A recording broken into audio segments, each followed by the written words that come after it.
The edge of the galaxy was supposed to be silent. Cold, vast, forgotten. To most, it was a place where signals went to die and ships went missing, where dead stars flickered their last and ancient civilizations once whispered but never screamed. But to the Varnak Dominion, silence was opportunity. This region, the neutral expanse, was marked on most star charts as unexplored, not because it was dangerous, but because it was boring. Empty space, no habitable planets, no trade routes, no anomalies.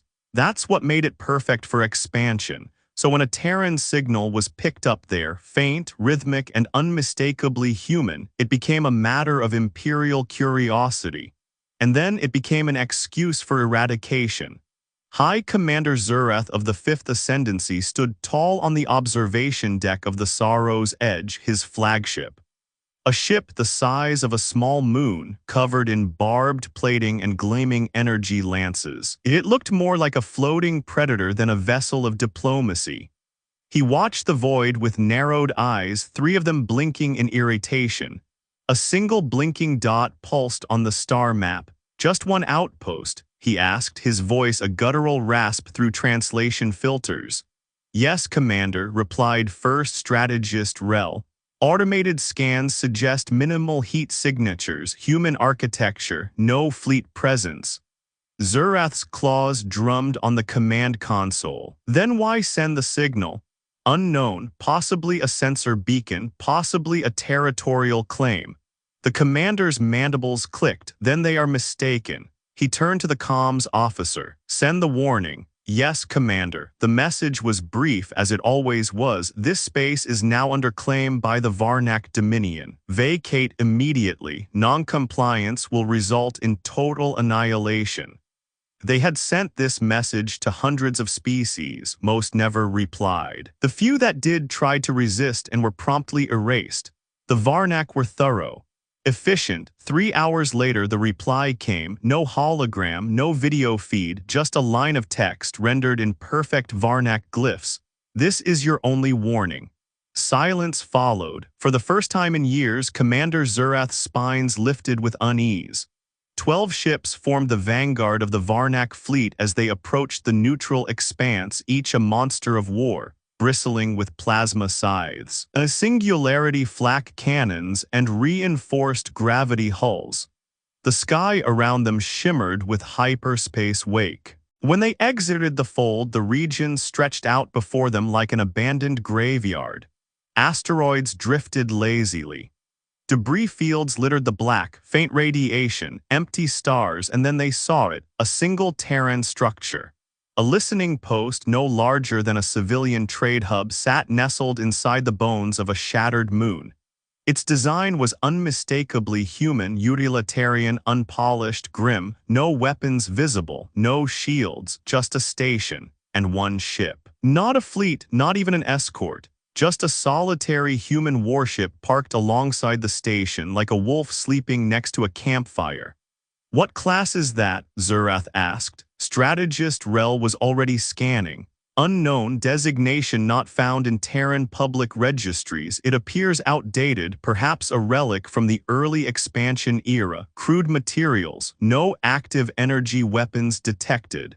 Zurath's eyes narrowed. "What is its name?" The scans focused on the hull markings. One word was painted in stark, matte white across its side. "Horizon's Grave." Rel scoffed. "Dramatic even for humans." But Zurath didn't laugh. "Signal them." A burst of calm static filled the bridge, then a human voice, low, calm, without accent or emotion. "You've crossed a line." That was all. No demands, no threats, just a fact, a statement. Then the ship powered up. First came the EM pulse, small, unassuming. It was almost polite, but it shut down half the Varnak fleet's long-range sensors. Then came the power surge from the human vessel that made their plasma batteries overheat without firing a shot. "Hull integrity fluctuating," called out the Varnak engineer. "We're not being attacked, but systems are being touched." "Impossible," Rel growled. "No weapon made can penetrate passive defenses without contact." "Apparently," Zurath said coldly, "one can." Oh, the human ship began to move. It didn't rotate like standard vessels using thrust or vector adjustment. It shifted, as if space folded beneath it. 1 second it was parked. The next, it was 200 kilometers ahead, directly in their path. The horizon's grave drifted like a ghost. More sensors were rendered useless. Every time they tried to scan it, data came back distorted, recursive, or simply blank. The ship existed, but it refused to be understood. "What kind of stealth technology is this?" Rel asked. "Not stealth," Zurath murmured. "Obscurity. They're not hiding, they are warning us not to look." Then came the light. From deep inside the ship's hull, something awakened. A dull hum spread across the void like distant thunder. Panels slid open, revealing a spinal weapon system that looked more like a gravitational fault line than a gun. "Weapon signature anomalous," barked the weapons officer. "No matching energy pattern, it's bending localized space-time." Zurath growled. "Target and fire before they, too late." The horizon's grave fired a single round, not plasma, not light, just mass. Accelerated by technologies none of the Varnak had seen, launched at a fraction of light speed.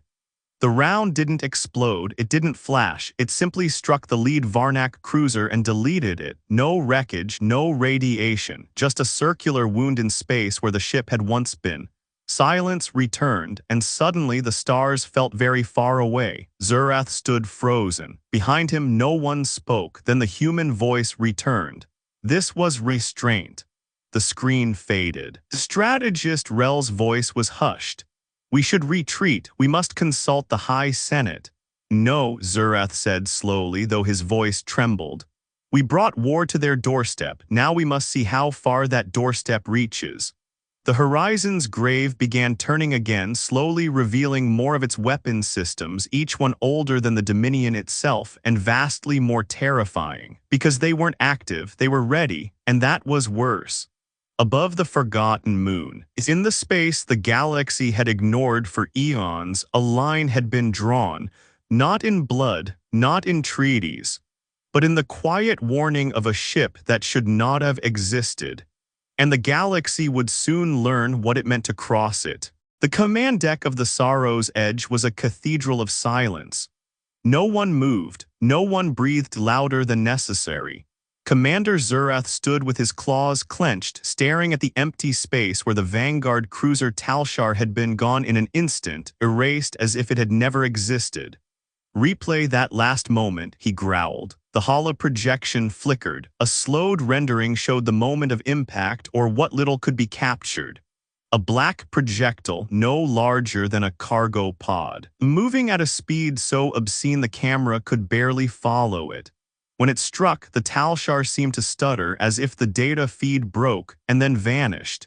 No explosion, no flame, just absence, a hole in space like the void had taken a bite. "What kind of weapon was that?" Rel asked in a whisper. The engineer's mandibles shook as he spoke. "It was a kinetic impactor, but accelerated at relativistic velocity. And there was no trail, no charge up. They folded space to accelerate it. Folded space, to skip conventional acceleration, it teleported momentum." The room remained deathly still. Then the comms console blinked again. Another human message, no voice this time, just another line of text. "This class was retired for making war obsolete. You are the first to see it awaken." Commander Zurath turned to strategist Rel. "Find me everything on human ship classifications. I want to know what the hell that thing is."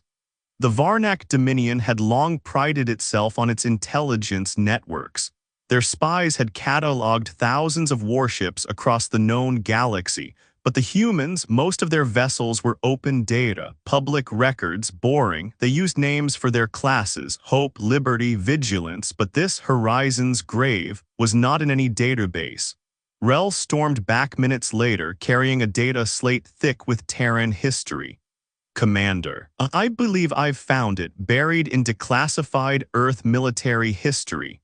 The Horizon's Grave is part of what was once called the Retribution Line, a class of ships designed not for war but for ending war. They were mothballed 2 centuries ago, sealed under something called the Resolution Treaty. Zurath narrowed his eyes. Why? Rel hesitated. Because even humans feared what they had created. Back aboard the Horizon's grave, as Admiral Grace Halden stood on the central command deck, her hands folded behind her back, eyes locked on the projection of the Varnak fleet. Her expression was unreadable, stone carved into the shape of patience. Behind her, the ship's AI spoke softly in her ear. One confirmed kill, 79% of enemy fleet suffering soft system instability due to proximity EMP bleed. No retaliation yet. She nodded. They're scared. Yes, then the grave still works. The AI's voice lowered. You've awoken a weapon we were sworn never to use. Then they've reminded us why it was built. Silence. Do you wish to broadcast the treaty protocol? Grace shook her head. Not yet, let them wonder.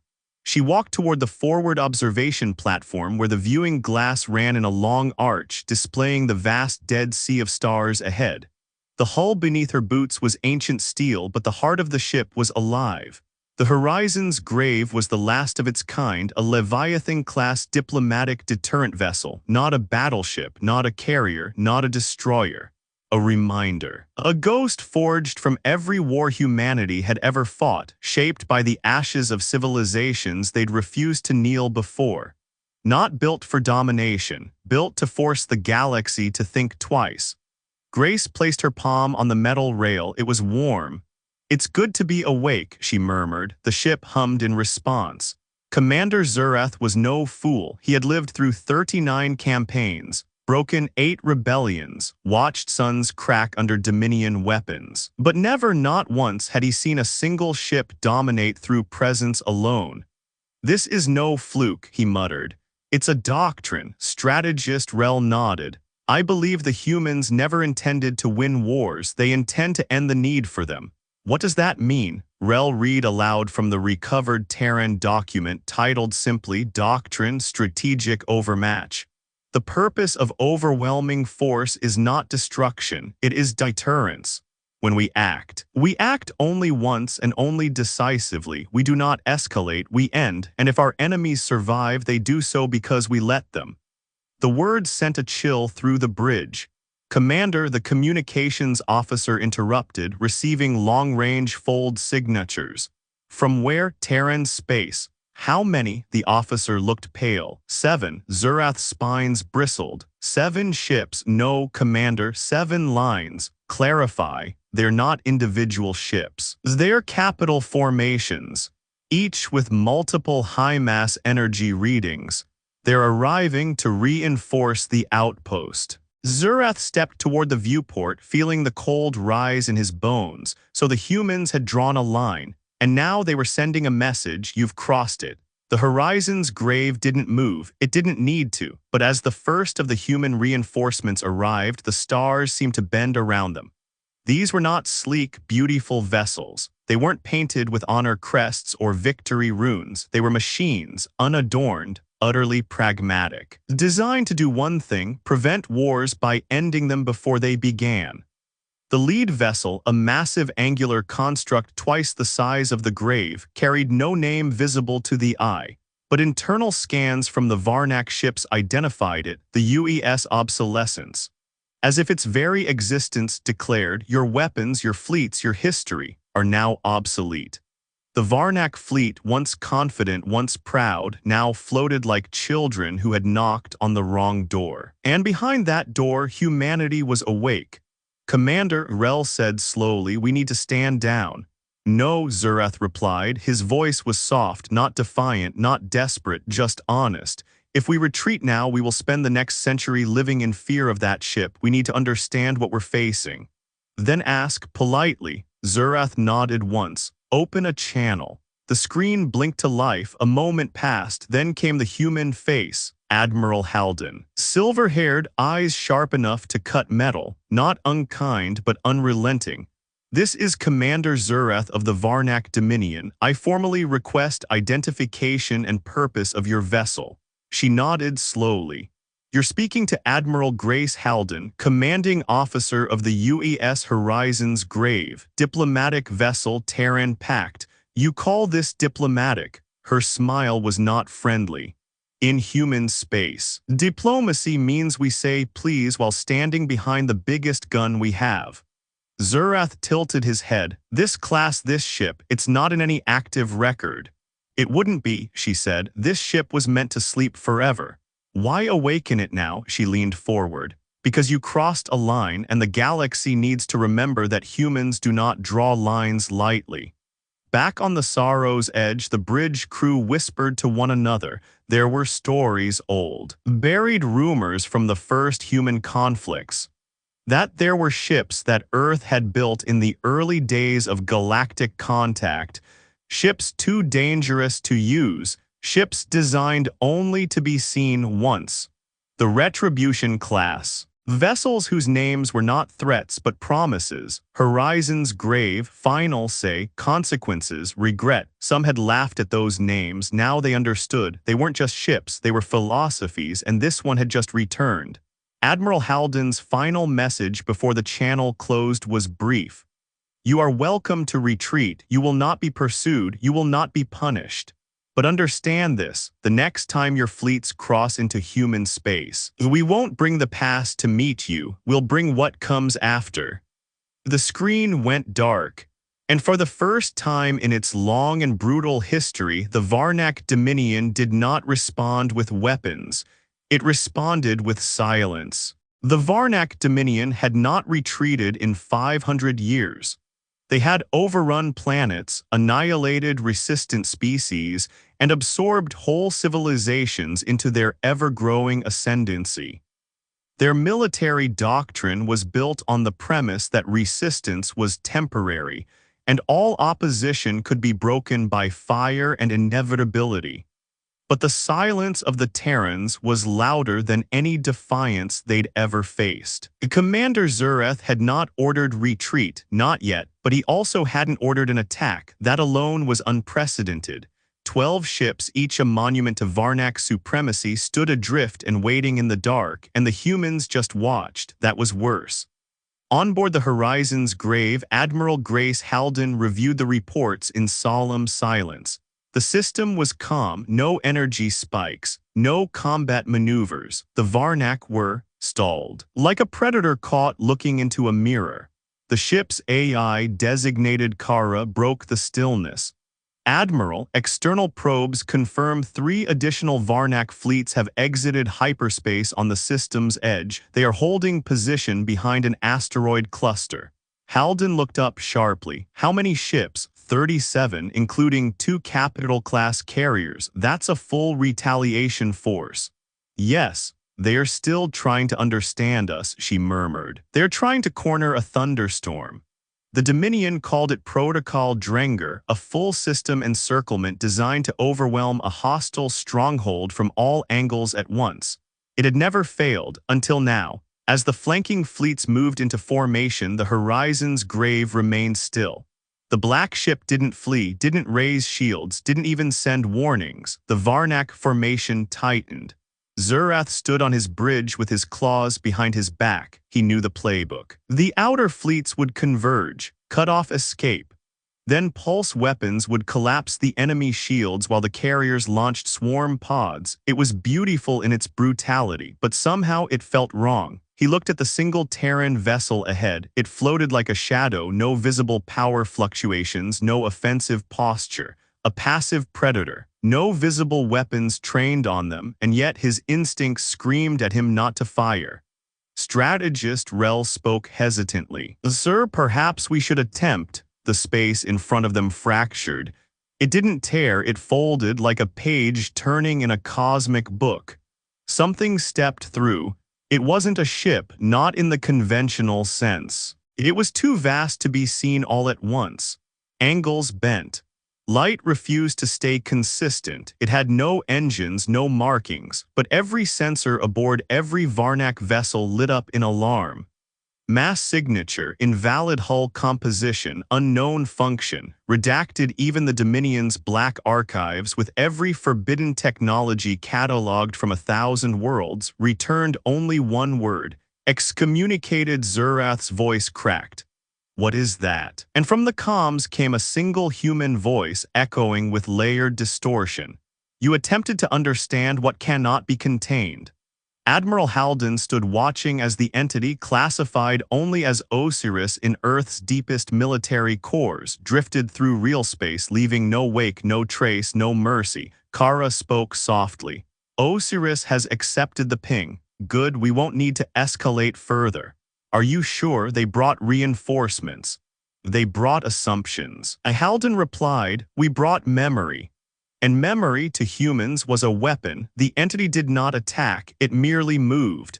And as it passed near the Varnak flanking fleet, the ships began to shut down, not explode, not vaporize. They simply lost the will to exist. Power cells flickered out. Weapon systems rebooted endlessly. Crews fainted, convulsed, screamed. On board one Dominion cruiser, the crew members tore out their own neurolinks as memories not their own flooded their minds. Images of wars, of Earth burning, of species falling one by one. Images they'd never seen but somehow remembered. "What is happening to them?" Zurath demanded. Rel trembled. "Sir, I believe the humans are showing them what war with Earth truly means." Then a message was broadcast to all ships in system, not in Terran, not in Varnak, in something deeper. An ancient code language, buried in the foundations of synthetic cognition. Not spoken, not transmitted, implanted. It played simultaneously inside every mind, every system, every screen. A simple message: this is not a demonstration, this is a reminder. Then the Horizon's grave powered up, not to attack, to show them what came after understanding failed. Panels across the ship's hull folded back again, not weapon ports but archives, containers of history, war logs, tactical records. The sensor replays from battles long erased from the galactic record. The destruction of the Heffarian swarm who consumed entire planetary biospheres. The fall of the Selenic Combine, whose fleet stretched across 7 systems, crushed in 2 weeks. The extinction of the Devourers, whose entire species was sealed beneath the crust of their homeworld, which then collapsed. Each one broadcasted in high-fidelity data packets into Varnak systems. Each one signed, "Humanity did this to survive." And each one ended with, "Don't make US do IT again." In the Dominion's war rooms, thousands of light-years away, analysts screamed into command channels. Dozens of admirals argued in panic. Entire fleets were placed on hold. One final video played. A recording of a planetary detonation, not from a bomb, but from an oscillating kinetic field that turned the planet's core into vapor. There was no name in the file header, just the Earth Navy emblem and a single sentence, used once, never again, until necessary. Back in the neutral expanse, Commander Zurath slumped into his command seat. There were no more illusions, not about superiority, not about survival, not even about vengeance. The humans had come to remind the galaxy that behind every peaceful species there is a line, behind every warning a will. Behind every quiet outpost, a grave full of names the stars were told never to speak again, but Earth had not forgotten them because Earth forgets nothing. And when the Horizon's grave speaks, it does not negotiate, it remembers for everyone. The comms officer on the Sorrow's Edge broke the silence. "Sir, the grave is hailing us again." "Put it through," Zurath whispered. Admiral Halden appeared, calm as ever. "You've seen enough, you've survived where others didn't. That's rare, you now have a choice." Zurath spoke with dry lips. "What choice? Leave and remember, or attack and be remembered?" Zurath looked around at his bridge crew, veterans of dozens of battles, all shaken to the core. Their spines no longer stood straight, their breathing came shallow. He made the first decision of his life that didn't require conquest to feel complete. "Withdraw the fleets," he said. No one objected, no one questioned, because some lines once crossed reveal truths that can never be unlearned, and some ships once seen change what it means to be seen at all. As the Varnak fleets peeled away from the system, silent and diminished, the Horizon's grave powered down again. No chase, no mockery, just the quiet. A cold hum of a warning that had been heard, and somewhere in the ship's encrypted archives a new entry appeared. First Varnak contact, response understanding achieved, escalation not required. A few lines down in smaller type, containment not necessary, memory sufficient. In the cold void of the neutral expanse nothing moved. The Varnak fleets had withdrawn, leaving behind the wreckage of silence. Not a single shot had been fired since the first. Not a single body had been lost, yet a war had ended before it even began, because the war never truly started, and that was the point. Inside the horizon's grave, the lights dimmed back to operational norms. Power returned to nominal levels. The ship's terrifying silence faded into ordinary hums. As if the entire performance had been a rehearsal, one long surgical act of controlled escalation. Admiral Grace Halden stood at the edge of the observation deck, drinking her tea in silence. "Status?" she asked. The AI Kara responded instantly. "Varnak fleets have fully exited the neutral expanse. No pursuit detected. Long-range surveillance drones show no signs of regrouping within 2 jumps. Good. Broadcast to Sol Net. Code, Eclipse Twilight." "Broadcasting. Done." Any reply from Nexus Command? "Yes," a single-word response from the Terran High Assembly affirmed. Halden sipped her tea. That was all the confirmation she needed.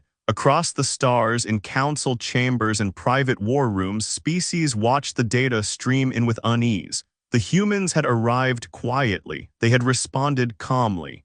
They had made no threats, no demands, and in doing so they had shifted the balance of the galaxy. No species had ever neutralized an entire Dominion battle group without engaging in a full conflict.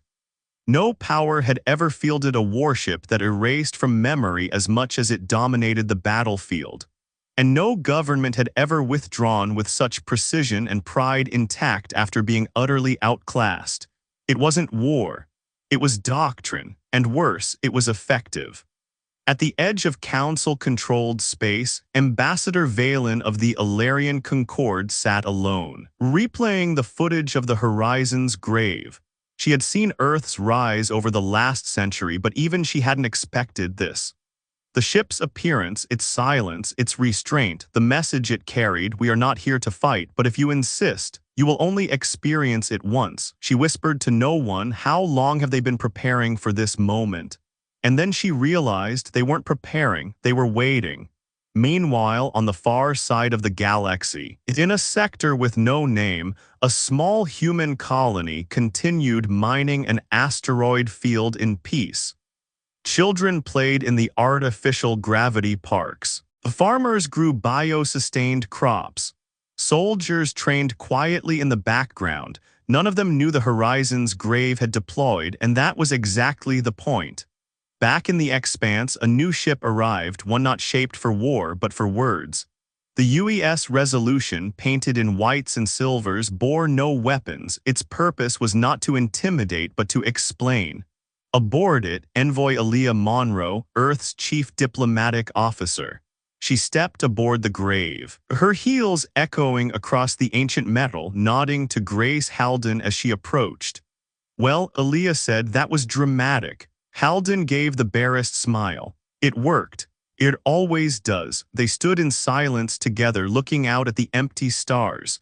"They'll talk about this moment for 1,000 years, Aaliyah said, "and we'll be called monsters in half of them." "Better than being ignored," Halden replied. Aaliyah nodded slowly. "You know the council will call for a hearing. I'm counting on it. Will you attend?" "No, I've done my part. Let the suits wear the face of humanity now. The hammer has already spoken." 3 weeks later, in the Galactic Council Hall, the delegates gathered, species from hundreds of worlds, civilizations ancient and new, empires, coalitions, tribes, clouds of conscious gas, all seated beneath the great dome of accord. And at the center, a single human representative. Aaliyah Monroe stood with calm confidence as the murmurs spread. The crystalline speaker struck the resonance bell, silencing the hall. Ambassador Monroe, humanity stands accused of demonstrating excessive force and destabilizing peace in the neutral expanse. What is your response? Aaliyah took a breath and then stepped forward. We responded to a fleet entering neutral space. We responded to a threat against one of our outposts. We responded exactly once. A delegate from the Varnak support block stood up, scaled with violet armor. You erased a ship from existence with a single shot. Aaliyah met his gaze without flinching. We didn't erase a ship, we removed a mistake. Gasps, silence, then murmuring, she continued. The Varnak Dominion sent 12 dreadnoughts into space they had no claim to toward a peaceful station protected under treaty. We sent one ship, it fired one round, and that was all. And she tapped a control slate and the main holodisplay lit up. Footage of the confrontation played in silence. The horizon's grave, unmoving, the Varnak ships forming up, the single projectile, the sudden absence. She let it play twice, then stopped it. I ask you this, Aaliyah said quietly. How many wars were stopped that day? Silence. How many fleets were not deployed? How many colonies stayed safe? How many children didn't become refugees? That is the measurement that matters. The speaker replied, and what do you call this? Doctrine? Aaliyah answered without hesitation. We call it the war that never starts. After the hearing, no sanctions were filed. No votes were taken. There was only respect, and more importantly, hesitation. For every empire that had considered Earth a young species playing catch-up, that day rewrote their calculus. Humanity wasn't young, it was awake, it was patient, and it was prepared. Weeks later, in a dim observation deck orbiting Earth's third moon, Grace Halden stood again, this time in civilian clothes. Aaliyah Monroe walked in beside her. You're being rotated out, Aaliyah asked. Halden nodded. My command ends in 3 cycles. The horizon's grave goes back to sleep. You think it'll ever be needed again? Halden looked out into the black where stars shimmered like old warnings. No, but I think something worse will come. Aaliyah frowned. Then why deactivate the grave? Grace turned to her. Because what comes next won't fear us like the Varnak did. She paused. And when that time comes, it won't be about showing power. It'll be about proving that we earned the right to use it. They stood there a while longer. Neither said anything. Because when you've built a machine that can end all wars, you must spend every day praying that it never becomes necessary again. The Varnak had retreated with scars in their pride but survival in their grasp. The galaxy had watched, most learned, but not all. The Drexari Union, a technocratic empire that prided itself on logic above all else, reviewed the Varnak confrontation with disdain. To them, the Terrans had employed psychological warfare, illusion, misdirection. No logic-minded civilization, they believed, would be deterred by a single ship or a staged display of memory warfare. And to the Drexari, it was theater, and they did not believe in theater. On the central command station Verath Axis, High Archon Kina stood before the Drexari tribunal presenting his plan. The Varnak fled due to cultural weakness and reliance on instinctual reasoning, he explained. Terrans used abstract intimidation, historical data, psychological triggers, symbolic weapon signatures, none of which are verifiable as present-day capability. The tribunal listened. Their neural visors flashed with synchronized data. Kina's continued. Our analysis suggests Earth's fleet power is overstated. We estimate they possess less than 15 operational high-threat vessels. If we seize a forward colony, we can provoke a limited engagement and extract strategic intel. With calculated escalation, we can force them to reveal their true capabilities. The tribunal's speaker, a tall being of fibroptic veins and pulsating amber skin, replied with one word, proceed. The colony chosen was a modest one, Delphi 9, a gas-harvesting outpost near the Tarmuth Belt. No military presence, minimal defenses, mostly scientists and infrastructure drones. It was the perfect non-military test. The Drexari wanted to provoke a response, not a war. They didn't understand the difference. On board the Drexari dreadship resolution of inquiry, the assault began quickly and clinically. Gravity anchors pulled the station from synchronous orbit. Energy dampeners disabled the comm relays. One mining tower exploded, the others were vented into vacuum. They didn't kill the colonists, they didn't need to, fear was enough. In Drexari doctrine, this was called strategic inference through controlled provocation.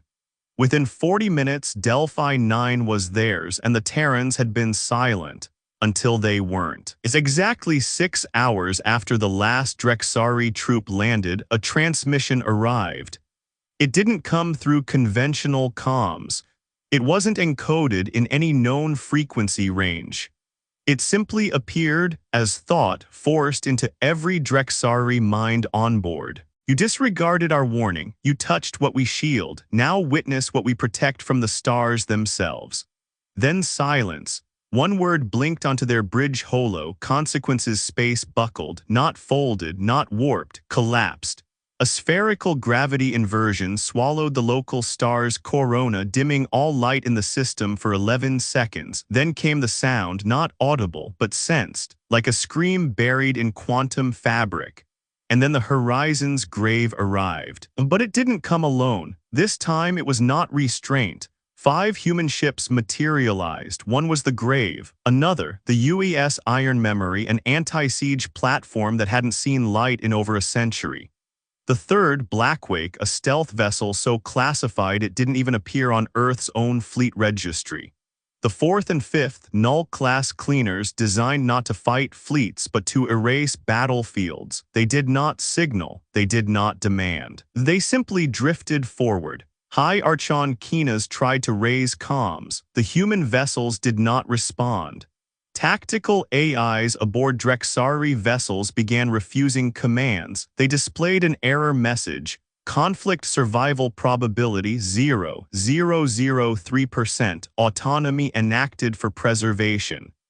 Drexari drones began to flee without orders. What came next was not a battle, it was a procedure. The Horizon's grave activated its railcore spinal array. This time, it did not fire at a ship, it fired at space itself. A breach was opened, controlled and stabilized by its sister ship, the Iron Memory. Inside that breach, light did not reflect, gravity inverted, and Drexari calculations failed to converge. The Drexari called it the Event Horizon Cascade. Terrans called it a warning being enforced. Then came the final phase. The Blackwake launched zero-emission kinetic munitions at every Drexari dreadship simultaneously. By the time the first impact hit, the others had already passed through hulls, infrastructure, and weapons arrays. No fire, no explosion, just sudden inoperability. Drexari crew across the fleet found themselves alive, in ships that no longer worked. No power, no airlocks, no escape. Only one screen still functioned. A single message: we removed your capacity to threaten, we left your lives, learn the difference. Back on Earth, the Terran Assembly received a report. They read it silently. Then issued an interstellar communique. To all powers, Delphi 9 was not a demonstration. It was the minimum required action to ensure the safety of our people. We still hope diplomacy prevails, but we will never be caught unready. On the Drexari homeworld, for the first time in 3,000 years, their grand calculators paused their simulations and wrote one new line of doctrine. There exists a species whose restraint is strategic, their anger theoretical, but their survival guaranteed. And then they added a phrase Earth had spoken first: do not provoke Earth response fleet. Back aboard the Horizon's grave, Admiral Halden stood once again in her private chamber. Kara spoke, softer this time. Casualties 0, threats 0, engagement complete. Halden whispered, they'll say we overreacted. Yes, they'll say we escalated. Yes, they won't say what the Drexari did. No, she sighed. Then we did it right. Correct. She stood still, then gave the order, update the line. Line updated. Delphi 9 is now protected. No further warnings will be issued in this sector. And across the stars, the map of the galaxy changed again, not with borders, not with fleets, but with lines no one dared cross, because cost is not always paid in blood. Sometimes the price of arrogance is the reminder that the galaxy still has guardians, and that some guardians carry very long memories. The galaxy had seen violence. It had witnessed empires rise from fire and fall into ash. Civilizations had traded stars for security and spilled blood for the illusion of peace. But never, not once, had it seen a war avoided because the losing side was too afraid to start it. Until Earth, until Delphi 9. And now, the silence was becoming louder than any fleet ever deployed. In the Galactic Council's central chamber on Nexus Prime, a rare state of emergency had been called. Not because of invasion, not because of catastrophe, but because no one knew what the humans would do next. And worse, the humans said nothing. Ambassador Valen of the Ilarian Concord opened the session, voice tense. The Drexari violation of Delphi 9 has gone unanswered by Earth's High Assembly. There has been no press conference, no justification. No compensation demanded. They struck and then vanished. Others murmured across species and languages. Perhaps they intend to do more. No, perhaps they already did more than they wanted. Why don't they speak? Ambassador Kefar of the crystalline Myelden delegation leaned forward, his translucent frame glowing. They don't speak, he said, because speaking implies warning. And Earth had already warned. In the shadows of the council chamber, the Varnak representative sat silent. He remembered the horizon's grave. He remembered the words, "You will only experience this once." He had no intention of ever experiencing it again. Back on Earth, deep within the Sol Defense Corps, the highest levels of Terran leadership convened in a secure quantum-locked session. No broadcasts, no recordings, only memories would leave. Admiral Grace Halden stood in uniform before the assembly. Her voice was calm, unapologetic. Delphi 9 was not retaliation, it was containment. No one argued. Chairwoman Takara of the Terran Peace Doctrine Committee asked quietly, and the cost? 0 lives lost, threat eliminated, systems secured.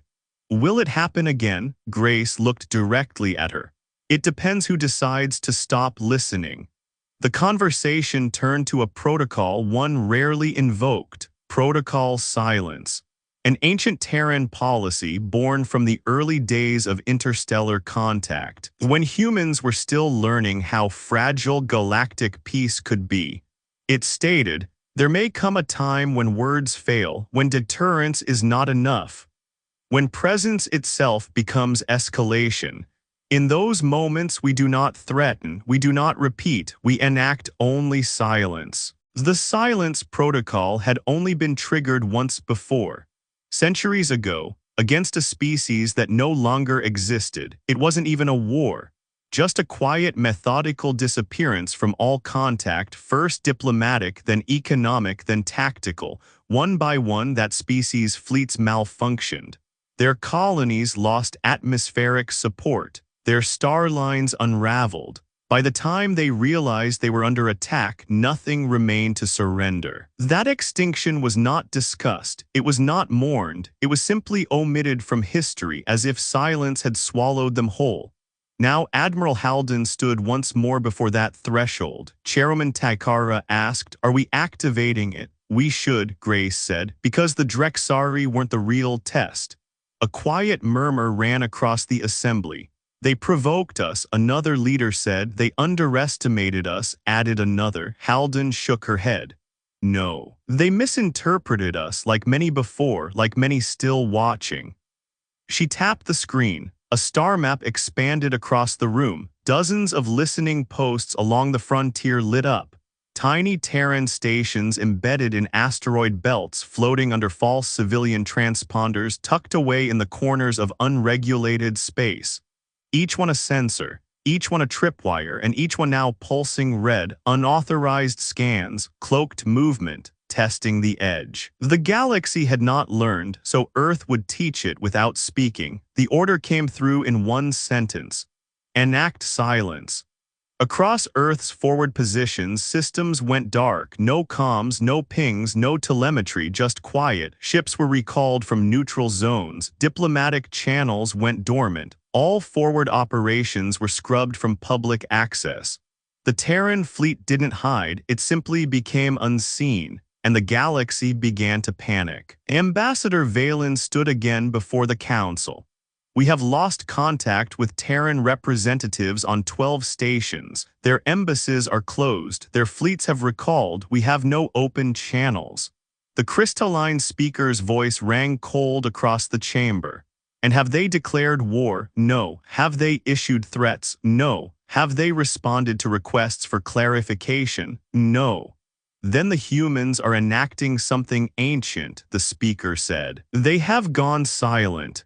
And suddenly, dozens of species who once scoffed at Terran restraint began to realize the quiet was the signal, not of peace, but of poised readiness, of power waiting just behind the curtain. On board the Horizon's Grave, now stationed near the Terran-Varnak frontier, Admiral Halden sat in meditation. The ship hummed with low resonance, its systems not idle but focused. Kara, the ship's AI, broke the silence only once. I have detected 12 separate fleets attempting proximity incursions across Terran observation space. Show me. A map unfolded, clusters of small fleets, intelligence vessels, black-flagged mercenaries, all watching, waiting, poking. Responses, Grace asked. None deployed, however, multiple atmospheric variables have shifted on the observation vessels. Crew life signs show elevated stress levels. Good, they fear, no, they sense. She opened her eyes. That's the point of silence, Kara. It's not about making them afraid. It's about making them listen to their own thoughts and wonder when the sound stops for good. And so the silence protocol swept across the stars. No weapons fired. No battles fought. But across the void, captains hesitated before scanning a Terran signal. Admirals thought twice before crossing into Terran-adjacent space. Empires whispered about a species that had perfected the art of warfare without requiring war. Because what's more terrifying than a powerful enemy, one who no longer needs to prove it, and far, far beyond the core systems, something else watched. Something ancient. Something that had not moved in millennia. It saw the silence. It felt the boundary being drawn around Earth not by walls but by perception, and it began to awaken. But that was for another part. For now, Earth rested, weapons charged, ships standing by, and in the deep dark between the stars the humans waited. They did not speak. Because sometimes silence says it all. The Ulari Imperium was the last of the first empires. Older than the Varnak, more rooted than the Drexari, while others expanded through conquests or alliances, the Ulari had shaped history through longevity and inevitability. Their archive worlds contained records dating back before most species had evolved higher cognition. Their voice had dictated early council law. Their fleets had once blackened skies in 100 systems. They had seen gods rise and fall. And they had never once bowed to another species. Not once, not in 27 millennia, until now. The Silence Protocol had fractured galactic assumptions. It had not caused destruction. It had not involved invasion. And that's what disturbed the Ulari. Because power that did not declare itself through violence was not just dangerous, it was unclassifiable. High Strategos T. Herring of the Ulari Grand War Council reviewed the latest reports, his twin hearts pounding with uncharacteristic dissonance. Every analytic model pointed to the same conclusion: Earth's current projection vector is no longer predictive. Their doctrine resists logical anticipation. Emotional response governs timing. Strategic silence produces uncertainty outside all historical precedent.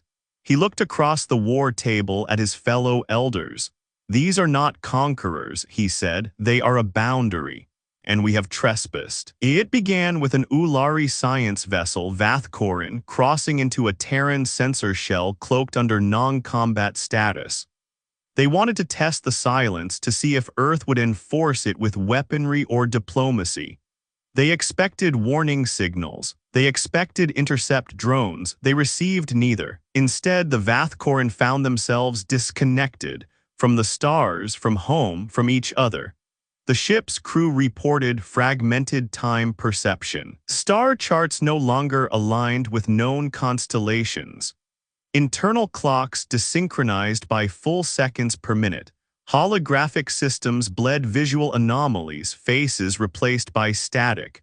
Crew began dreaming of languages they never learned, and always behind it all a hum, deep, soft, relentless.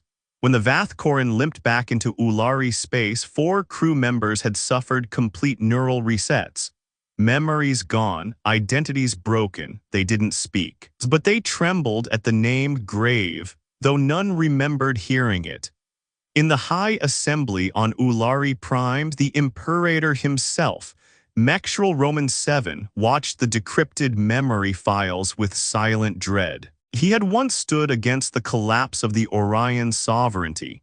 He had personally led fleets against the Mirror Nebular Rebellion. He had crushed dynasties, but Earth had done nothing, and yet everything had changed.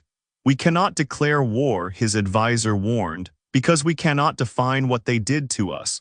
What do you suggest then? Mechtrel asked. The advisor hesitated, then replied, send the flame of eternity. There was a collective intake of breath. The flame of eternity was no warship. It was the flagship of surrender, a vessel that had not flown since the ancient War of 12 Suns. It was only ever used once, to signal a formal bow of the Ulari crown to another sovereign force. The Imperator's voice, quiet and trembling, echoed in the chamber. Then let it burn again. 3 weeks later, the flame of eternity entered orbit above Jovian Relay 9, a neutral Terran observation post. The ship was vast, golden wings spread in ceremonial arcs, its hull engraved with the poems of 8,000 years of Ulari philosophy. Its only signal, a bowing arc across orbital trajectory. Its only message, we acknowledge your boundary, we will not cross it again. It was not groveling, it was not defeat, it was recognition.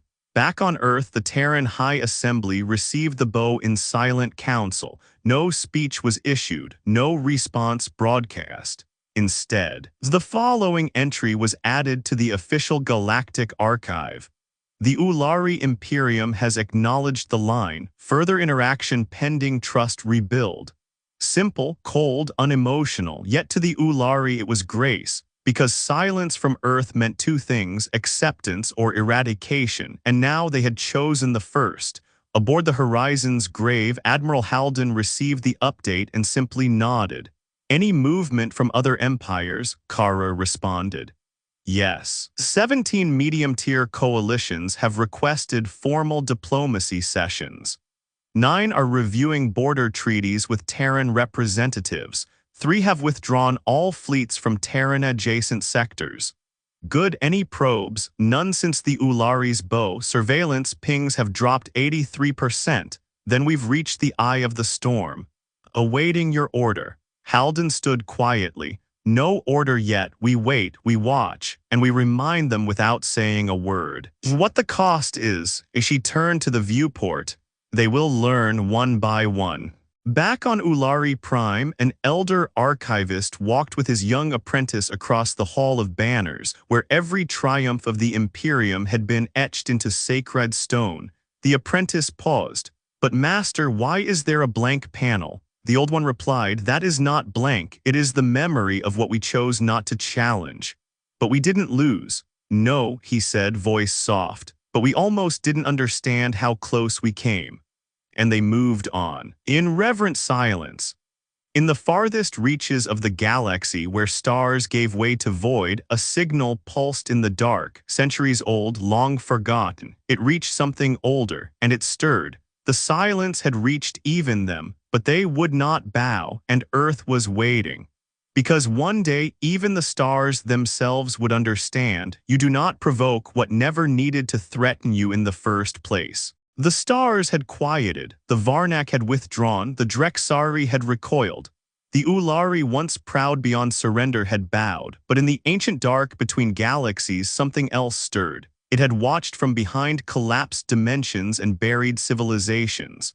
It had seen Earth rise not with flags or fire but with rules, and it rejected them. It had no name, only a title spoken in whispers by precursors long since erased, the Devourant. It was not an empire. It was not a species. It was a principle made flesh, consume or be forgotten, and it would not bow because it could not learn. It began with pulses, static distortions ripping through dead systems. Entire relay hubs blinked off the map in milliseconds. Then came the gravity anomalies, spirals of condensed mass appearing in systems thought empty. No fleets detected, no ships spotted, but stars began disappearing. Dozens and then hundreds snuffed out like candles in a storm. When the galaxy turned its eyes toward Earth, it found nothing but silence. Not absence, not weakness, but poise and patience and something else, preparation. On board the Horizon's grave, Kara broke protocol. Admiral, long-range Sentinel grid has detected irreversible entropy signatures across Sector 997 Beta, matching known extinction patterns theorized in classic zonal civilizations. Halden's eyes narrowed. Projected vector, intersecting Earth space in 27 days.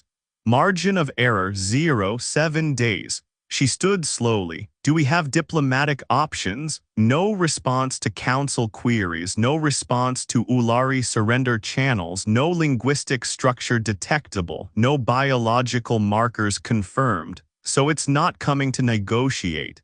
It is not coming to listen. Halden's voice hardened. Then it'll learn the only other way. The Terran High Assembly activated the final contingency, one whose very mention had been taboo, Project Morningstar. A counterstrike not of weapons or ships, but of memory, of meaning, of ending. Unlike the Silence Protocol designed to warn, Morningstar was built for one outcome: removal, not destruction of ships, not deterrence of civilizations, but the erasure of threats so absolute that no record would remain they ever existed. In hidden vaults beneath Luna's deepest craters, black box AI systems hummed to life. Not Kara, not sentience, but purifiers. Each one assigned a single task: read, understand, and counterwrite existence. Not science fiction, but weaponized physics. Chronospatial fragmentation coupled with cosmic denial logic, a form of defense Earth had developed not for conquest but as a last whisper against what might come from the deep dark. What now had come? 26 days later, the sky cracked open above the edge of Sol's boundary, and the Devourant arrived. No shape, no light, only a distortion of intent. Across every sensor array in the system, the same signal blared: we take. We end, we erase. Humanity's answer: so do we. The Horizon's grave, flanked now by 6 ships equal in size and mystery, formed a phalanx at the breach. No words were exchanged, because the last to learn never listened. What followed could not be called a battle, not in any traditional sense. No shots, no beams, no debris. Instead, space itself fractured. Stars twisted out of phase, time blinked. And inside it all, Terran ships unleashed Morningstar Protocol. They didn't fire, they rewrote. Every inch the Devourant advanced, Earth unmade. Whole regions of space became conceptually uninhabitable zones where the laws of identity no longer applied. Planets turned into metaphors. Moons became memories. Until even the Devourant felt itself thinning. And in one final scream, transmitted not in words but in a universal collapse of presence, it vanished. Not destroyed, but unremembered. The galaxy did not cheer, because they no longer knew what had just left, only that the humans had stood unmoving and were still watching. In the Galactic Council archives, historians struggled to account for missing stars, absent fleets, and ancient border shifts no one could quite explain. Entropy acceleration, some said. Gravitational aberrations, others claimed, but the Varnak knew, the Drexari remembered, the Ulari understood, and none dared speak. Because silence was how Earth ended wars, and also how it ended those who refused to learn. A decade passed. Earth spoke once again, not with warnings but with invitations, to build, to preserve, to understand, and slowly the galaxy listened. Not because they feared extinction, but because they had seen the price of arrogance, and learned that some boundaries exist not to be challenged, but to protect you from what waits on the other side. In a small Terran classroom orbiting Saturn, a child raised their hand during history class. "Teacher," they asked, "why doesn't Earth fight wars like others do?" The teacher smiled. "We used to, until we realized," she turned, activating the holowall. It showed the quiet expanse of Delphi 9, of the grave, of nothing moving. "That wars end best when they never start." The class sat in silence, not out of fear but understanding, because Earth had learned, then taught, then waited, and finally moved only when silence failed.